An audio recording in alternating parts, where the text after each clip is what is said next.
জাতীয় সংসদ অধিবেশনে উপস্থাপন করবে কিভাবে আমরা ইনশাআল্লাহ আগামী 10 বছর এই দেশের বিদ্যুৎ সমস্যার সমাধান করব। বিএনপি সরকার এরই মধ্যে তাদের প্রথম 6 মাস পার করেছে।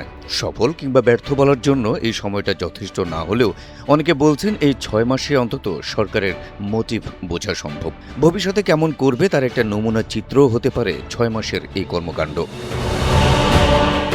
6 মাস বা 180 দিন পূরণের পর সরকারের পক্ষ থেকে একটি ই-বুক প্রকাশ করেছে প্রধানমন্ত্রীর প্রেস উইং। এই প্রকাশনায় সরকারের অগ্রাধিকার ভিত্তিক বিভিন্ন খাতের সাফল্য, ভবিষ্যতের জন্য নেওয়া নানা উদ্যোগ তুলে ধরা হয়েছে।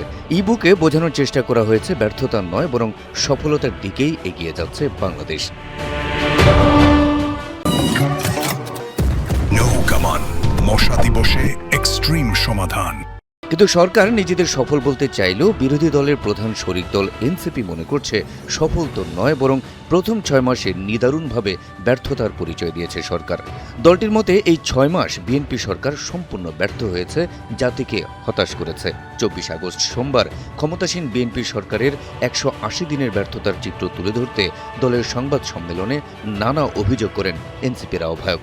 অব্যবস্থাপনা, অদক্ষতা এবং পরিকল্পনাহীনতা থেকেই সরকার যে ফ্যাসিবাদী স্বৈরতান্ত্রিক সেই কাঠামোতেই ফেরত যাচ্ছে। প্রধানমন্ত্রী তারেক রহমানের সমালোচনা করে নাহিদ ইসলাম বলেন, এই 180 দিনে এটাই প্রমাণ হয়েছে যে দেশ পরিচালনায় তারেক রহমানের কোনো পরিকল্পনা নেই। তিনি দেশ চালাচ্ছেন পুরনো ফ্যাসিবাদী পদ্ধতিতেই। 180 দিনে এটাই প্রমাণিত হয়েছে যে তারেক রহমানের কোনো ধরনের পরিকল্পনা নাই দেশকে পরিচালনা করার। শুধুমাত্র ক্ষমতায় বসেছেন এবং পুরনো পরিকল্পনা অনুযায়ী, ফ্যাসিস্টদের পরিকল্পনা এবং নীতি অনুযায়ী তিনি দেশকে পরিচালনা করছেন, দেশকে ধ্বংসের দিকে ধাবিত করছেন। দেশে চলমান বিদ্যুতের চরম সংকট উল্লেখ করে নাহিদ ইসলাম বাংলাদেশের ইতিহাসে সর্বোচ্চ লোডশেডিং চলছে বলে মন্তব্য করেন। সেই সাথে ভুতুরে বিল, বিদ্যুৎ বিভাগের হঠকারিতা, ক্রাইসিসের সমাধান না করে দায় চাপানোর মানসিকতার সমালোচনা করেন। 2 বছরের মধ্যে কোনো বিদ্যুতের দাম তারা বৃদ্ধি করবে না, কিন্তু বাস্তবে আমরা দেখলাম যে 3 মাসের মধ্যে তারা বিদ্যুতের দাম বৃদ্ধি করলো। পাইকারি পর্যায়ে 19.85% এবং গ্রাহক পর্যায়ে গড়ে 16.68%। গ্রাম এবং মফস্বলে 10 ঘন্টারও বেশি লোডশেডিং হয়েছে। বিএনপি গ্রহণের পরে বাংলাদেশের ইতিহাসে সর্বোচ্চ পর্যায়ে লোডশেডিং কিন্তু এই বর্তমান সময়ে হচ্ছে।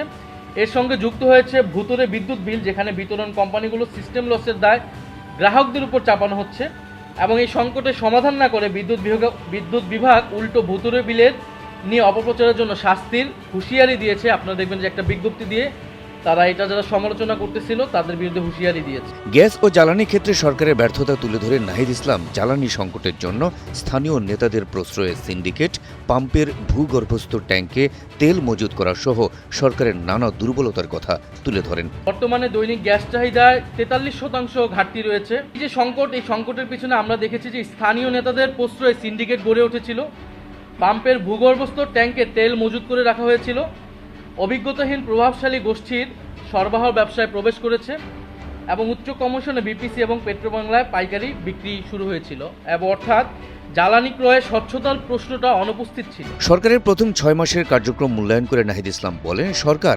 180 দিনের জন্য একটি পরিকল্পনা নির্ধারণ করেছিল, যেখানে তারা 3টি বিষয়কে অগ্রাধিকার দিয়েছিল। এগুলো ছিল দ্রব্যমূল্য নিয়ন্ত্রণ, আইনশৃঙ্খলার উন্নয়ন ও বিদ্যুৎ জ্বালানি সরবরাহ। আমরা দেখতে পারলাম এই 6 মাসে যে 3টি বিষয়কে তারা অগ্রাধিকার দিয়েছিল, এই 3টি বিষয়ে তারা নিদারুণভাবে ব্যর্থতার পরিচয় দিয়েছে। 6 মাস সরকারকে কাজ করতে সুযোগ দেওয়া হয়েছে, কিন্তু পাশাপাশি আমরা পলিসি ওয়াইজ আমাদের বিষয়গুলো বলেছি। সংসদে 2টা অধিবেশনে কিন্তু আমরা সবগুলা বিষয় ক্রমান্বয়ে তুলে ধরেছি। এছাড়া বাইরে আমরা কিন্তু গণতান্ত্রিকভাবে, অহিংসভাবে আমাদের কর্মসূচিগুলো কিন্তু আমরা দিয়ে রেখেছি। ফলে আমরা মনে করি যে খুবই রেসপন্সিবল আচরণ করেছি বিরোধী দলের জায়গা থেকে এবং আমরা প্রত্যেকটা বিষয় ভেঙে আজকে প্রেস ব্রিফিংয়ে আপনারা দেখবেন যে আমরা সবগুলা বিষয় কিন্তু তুলে ধরেছি জনগণের কাছে আপনাদের মাধ্যমে। অন্তর্বর্তী সরকারকে কিন্তু 3 মাসের সময় দেয়নি উল্লেখ করে তিনি বলেন, তাদের দুঃখ প্রকাশ করা উচিত ছিল, ক্ষমা প্রার্থনা করা উচিত ছিল। তারা যে বলেছিল যে কনফিডেন্স, আত্মবিশ্বাস তারা রেখেছিল যে তারা একটি অর্থনৈতিক ব্যবস্থাপনা আনবে এবং প্রশাসন আইন শৃঙ্খলা পরিবেশ তৈরি করবে, কোনো কিছুই কিন্তু তারা করতে পারেনি। বিএনপিও প্রতিশ্রুতি দিয়েছিল র্যাব বিলুপ্তি করবে, কিন্তু এখন এটাকে বিলুপ্তি না করে পুনর্গঠন করছে স্পেশাল রেসপন্স ব্যাটালিয়ন SRP নামে। কিন্তু এটা আসলে একই, শুধু নাম বদল হচ্ছে কিন্তু সকল কার্যক্রম একই রকম থাকছে।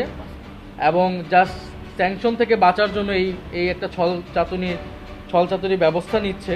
সবগুলা প্রশাসনে জেলা পরিষদে তারা প্রশাসক দিয়েছে, কিন্তু দুদক একটা প্রতিষ্ঠান যেখানে তারা 166 দিন কোনো ধরনের চেয়ারম্যান দেয়নি। একটি সরকারকে সাফল্য ব্যর্থতার মাপকাঠিতে ফেলতে 6 মাস খুব যথেষ্ট সময় না হলেও এনসিপি সহ বিরোধী দলের দাবি সরকার সঠিক পথে হাঁটছে না, বরং ফ্যাসিস্টদের রেখে যাওয়া পদ্ধতিতেই রাষ্ট্র পরিচালনার চেষ্টা চালাচ্ছে। যদি সংকটগুলো সুরাহা না করে পুরনো রাজনীতিতে প্রত্যাবর্তনের চেষ্টা অব্যাহত রাখা হয়, তাহলে অচিরেই সরকার ব্যাপক আন্দোলনের মুখে পড়বে, এমন হুঁশিয়ারিও দিয়ে রাখলেন এনসিপির আহ্বায়ক। হাবিব রাসেল, এনটিভি অনলাইন।